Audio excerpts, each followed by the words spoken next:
Hi అండి, అందరికీ good morning. రెండో విడత ఇందిరమ్మ ఇళ్ల పథకానికి సంబంధించి ఒక గుడ్ న్యూస్ అయితే వచ్చిందండి. సో ఈ అప్డేట్ ఏంటి, అలాగే దీనికి సంబంధించిన పూర్తి వివరాన్ని అందరికీ తెలియజేస్తాను. అలాగే వీడియోని లైక్ చేసి మన ఛానల్ సబ్స్క్రైబ్ చేసుకోండి.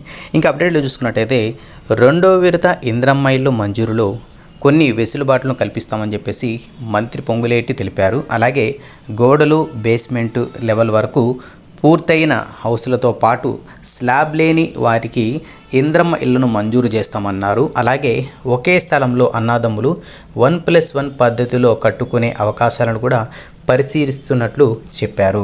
అలాగే మరోవైపు ఈ నెలాఖరులోగా భూముల ధరలను సవరించి అమల్లోకి తీసుకొస్తామని చెప్పేసి వెల్లడించారు. సో ఇదండి మనకు వచ్చిన లేటెస్ట్ అప్డేట్. సో ఇందులో మనం చూసుకున్నట్టయితే ఏవైతే ఇల్లులు ఉంటాయి కదా, గోడలు బేస్మెంట్ లెవెల్లో వరకు పూర్తయ్యి హౌస్లతో, అలాగే స్లాబ్ లేని ఇంటికి కూడా ఇందిరమ్మ ఇల్లును మంజూరు చేస్తామని చెప్పేసి కూడా చెప్పారండి. అలాగే ఒకే స్థలంలో అన్నదమ్ములు 1+1 పద్ధతిలో కట్టుకునే అవకాశాలను కూడా పరిస్థితున్నట్లు ఈ అప్డేట్తో తెలుపుతున్నారండి. ఇదండి మనకు వచ్చిన లేటెస్ట్ అప్డేట్. అలాగే మనకి ఇందిరమ్మకి సంబంధించి ఎలాంటి అప్డేట్ వచ్చినా కూడా తప్పకుండా మీ అందరికీ తెలియజేస్తూ ఉంటాను. ఇలాంటి అప్డేట్స్ కోసం మన ఛానల్ని సబ్స్క్రైబ్ చేసుకొని ఫాలో అవుతుండండి. డైలీ మీకు అప్డేట్స్ అయితే వస్తుంటాయి. నెక్స్ట్ వీడియోలో మళ్ళీ కలుద్దాం. అంతవరకు కీప్ స్మైలింగ్. శుభదినం.